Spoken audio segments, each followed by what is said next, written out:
करिश्मा, रेशमा और मनीषा 3 बहनें हैं। उनका एक भाई भी है, मयंक। मयंक अपनी बहनों को बहुत प्यार करता है, लेकिन मयंक की पत्नी सविता इस मामले में मयंक से बिल्कुल ही अलग है। वो अपनी ननदों का जितना बुरा कर सकती है उतना बुरा करती ही रहती है और अपनी ननदों पर हुक्म भी चलाती है। करिश्मा, करिश्मा, तुमने अभी तक नाश्ता नहीं बनाया? तुम्हारे भैया को ऑफिस जाने में देर हो रही है।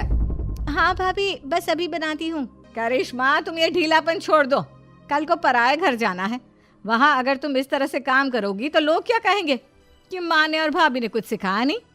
और तुम्हारी दोनों बहनें कहाँ हैं?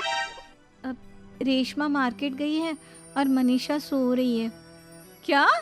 सुबह के 8 बज रहे हैं और ये महारानी अभी भी सो रही है? ये कहते हुए सविता अपनी सास दुर्गा देवी के पास जाती है। माँ जी, देख रही हो अपनी बेटियों के तौर तरीके? क्या हुआ बहू, सुबह सुबह क्या कर दिया मेरी बेटियों ने? अरे एक तो अभी अभी उठकर किचन में गई है, दूसरी सुबह सुबह बाहर चली गई और तीसरी अभी तक सो रही है। क्या करूं मैं इन तीनों का, मैं तो परेशान हो गई हूँ। जा जाकर उठा उसे और रेशमा से मैं बात करती हूँ। सविता सीधा मनीषा के कमरे में जाती है और उससे कहती है, महारानी जल्दी उठो, सूरज सर पर आ गया है। भाभी थोड़ी देर और सोने दो ना, मैं रात को लेट सोई थी। वो क्या है ना, यूनिट टेस्ट चल रहे हैं। शराफत से उठती है या नहीं, या फिर पानी की भरी बाल्टी डालूं तेरे ऊपर? नहीं नहीं भाभी, मुझे बिस्तर में नहीं नहाना, उठती हूँ मैं। मनीषा जल्दी से उठकर बाथरूम में चली जाती है। सभी आराम से बैठकर नाश्ता कर रहे होते कि तभी रेशमा बाजार से हाथ में सामान लिए आ जाती है। रेशमा को देखते ही सविता उस पर बरस पड़ती है। लो, आ गई महारानी। ऐसा भी क्या सामान लाना था जो सुबह आंख मलते ही बाजार की तरफ रवाना हो गई? भाभी, कल आप ही तो चीख रही थी कि घर का सारा सामान मुझे ही लाना पड़ता है, घर में किसी को भी किसी काम से कोई लेना देना नहीं है। अब मैं बाजार जाकर सामान ले आई तो आपको इस बात से भी तकलीफ हो रही है? देख रही हो माँ जी, अपनी बेटी की जुबान कैंची से भी तेज चलती है। और मयंक, आप तो कुछ कहेंगे नहीं अपनी लाडली बहन को। रेशमा, अपनी भाभी से ऐसे बात नहीं करते। चलो माफी मांगो। भैया, मैं क्यों माफी मांगू? आप भाभी से बोलिए ना कि हम पर कम हुक्म चलाया करे।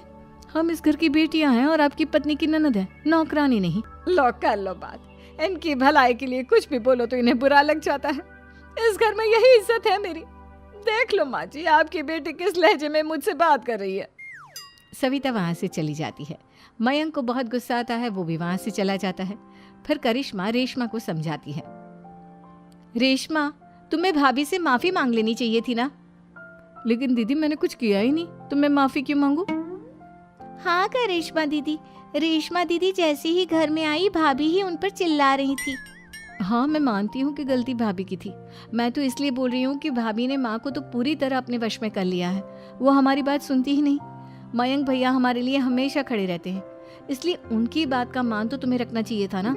कोई फायदा नहीं दीदी, कुछ दिनों की बात और है, भाभी उन्हें भी हमारे खिलाफ भड़का देंगी। फिर वो भी माँ की तरह हमारी किसी बात का विश्वास नहीं करेंगे। इसी तरह सविता अपनी तीनों ननदों को किसी न किसी बात पर परेशान करती रहती थी। एक दिन मयंक अपनी तीनों बहनों के लिए गिफ्ट लाया। क्या रेशमा, ये तुम्हारे लिए हार का सेट। रेशमा, तुम्हारे लिए सुंदर सी ड्रेस। और मनीषा, तुम्हें किताबें पसंद है ना, तुम्हारे लिए किताबें लाया हूँ। थैंक यू भैया। थैंक यू भैया।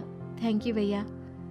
करिश्मा, तुम्हारा नेकलेस कितना सुंदर है, ये भैया कहाँ से ले आए होंगे? मैंने भैया को 3 दिन पहले फोन पर ये डिजाइन दिखाया था और आज भैया ये ले आए। सविता तो अपनी ननदों के गिफ्ट्स देखकर जल गई और करिश्मा का नेकलेस तो उसे भी बहुत पसंद आया था।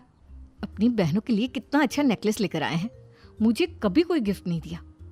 मैं आज ही ये हार चुरा लूंगी। रात में सविता करिश्मा का हार चुरा लेती है और इसी तरह उसे अपनी ननदों की जो भी चीज़ अच्छी लगती वो उसे मांगती नहीं, बल्कि रात के अंधेरे में चुरा लेती।